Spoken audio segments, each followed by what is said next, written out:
Well, welcome back to Thoughts While Thinking, and happy day in the neighborhood, everybody. Well, we got to remember these thoughts around here are mine and mine alone, and nobody else's. And I would hope somebody would want them, but I don't know that they will. But anyway, they're just mine, and we have to talk about that sometimes, or we get in trouble. And we rearrange our prejudices, or we thinking. And well, I look at the facts, and sometimes looking at my prejudices, I have to do a little bit of thinking about them, and I do a little thinking about them. And I like to be in that 2% to do some actual thinking. And in order to think, we got to risk being offensive, and that's part of what free speech is. And we got along back in the '60s. We hit a crossroads. We had to look at hate speech or free speech. Well, we took that road of hate speech, and that hate speech was a violation of the Constitution. The First Amendment says they can't do nothing to limit that speech. So they got together and they said, well, we got to find something else to do. And you got to think about that in World War II, that in Germany, it didn't start with gas chambers and stuff. It started with public and splitting people, and the other side turning their blind eye to it and not paying any attention. Well, I'm suggesting that we start paying attention.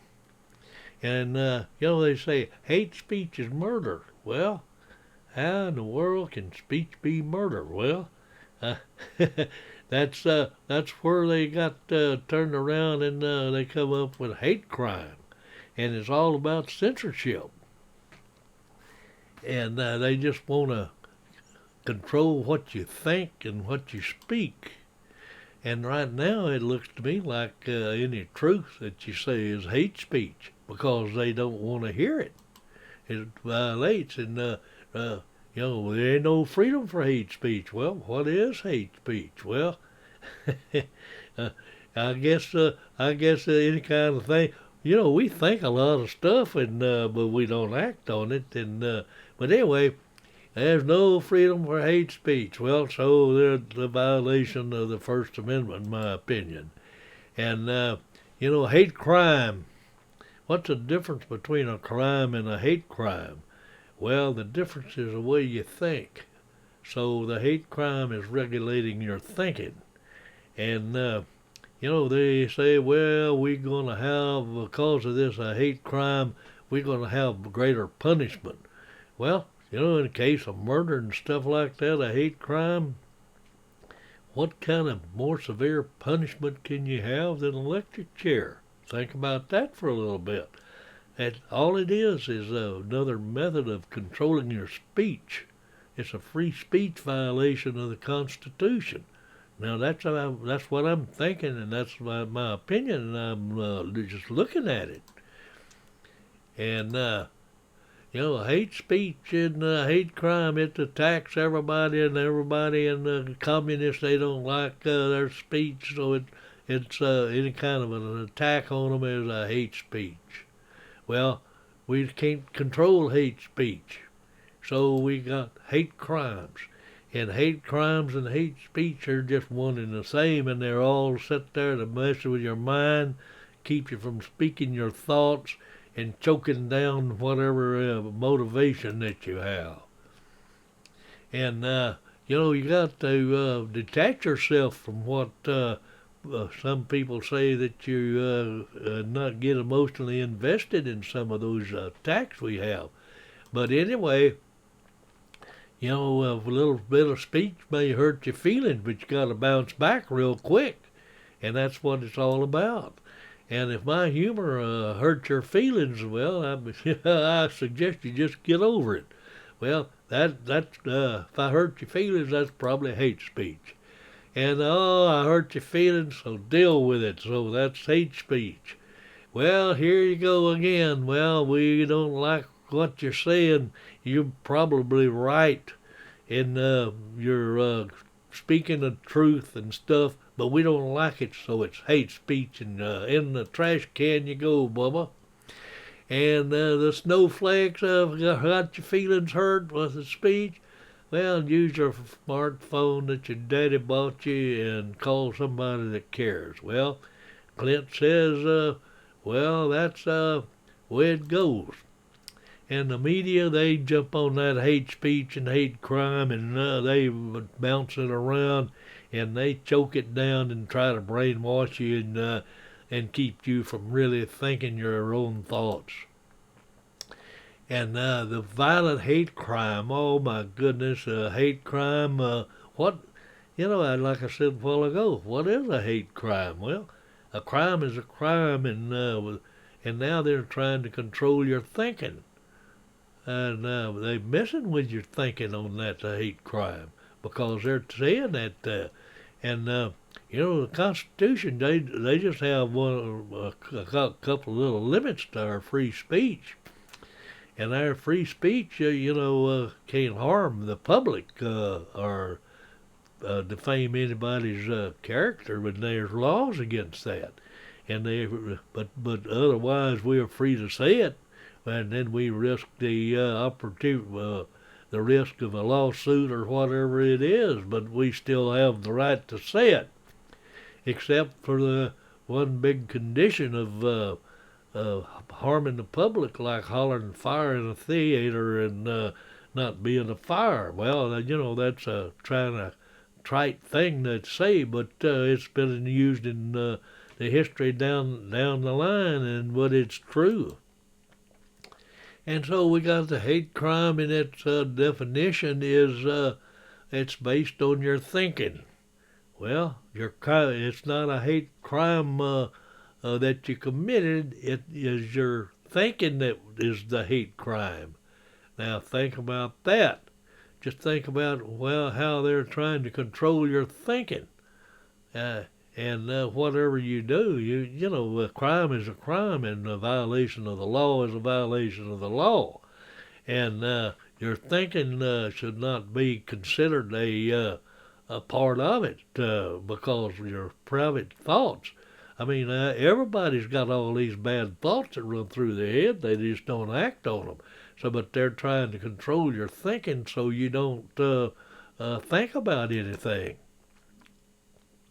And that's all a violation of our Constitution, in my opinion. That First Amendment doesn't give them a right to do that. And I think that hate crime is the same thing under the Constitution. I don't think our Constitution allows that. And the liberty is a right to choose, and freedom is a result of the right choice. Now think about that.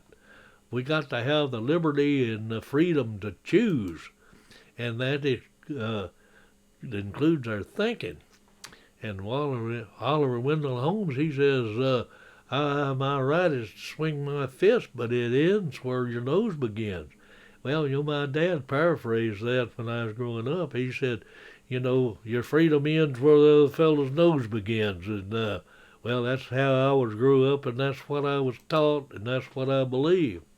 Well, old George Orwell, he's got in his book of 1984, double think. Now think about double thinking. He says that's contradictory beliefs in one's mind, simultaneously accepting both of them. Well, now think about that a little bit. That's hard to wrap your head around, I think. But look at what's going on today. Maybe we're doing a little of that double thinking. We don't want to be a double thinker, I don't think. I think we need a firm opinion. And our biggest threat to freedom is the intolerance of other people's freedom. So they're messing with other people's freedoms when they put all these restrictions on your speech and thinking. And these are the group of people that are doing it. These guys here are a good example of why we need to have term limits and stuff, so we don't have that incest going on in Congress. It's causing all our troubles and stuff. And Anne Ryan, in her book, she said, "Pity for the guilty is treason to the innocent." Well, now that's a real powerful thought, that ought to stimulate a lot of thought, and it ought to rearrange a lot of prejudices. You just think about that for a little bit.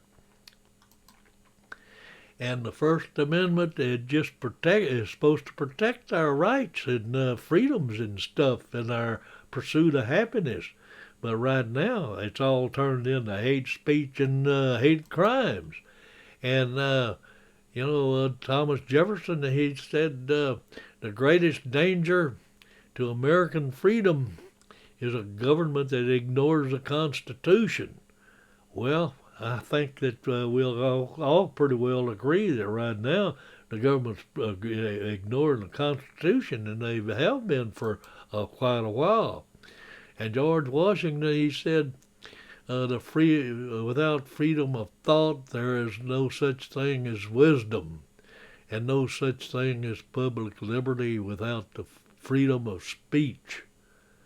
Now, that is powerful. We got to remember what George said.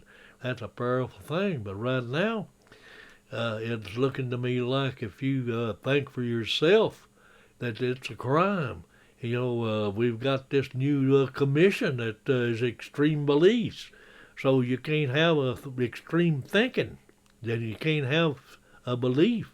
It don't matter whether you act on them or not. You're guilty of just having the thought.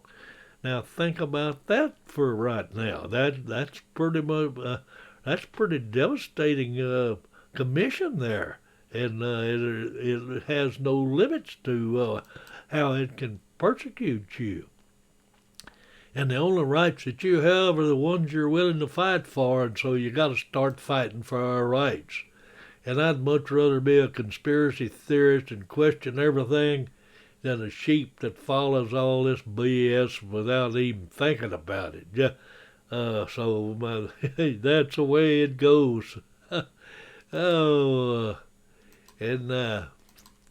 That's about all the time we got today, and it's adios amigos, and we'll see you on the flip side.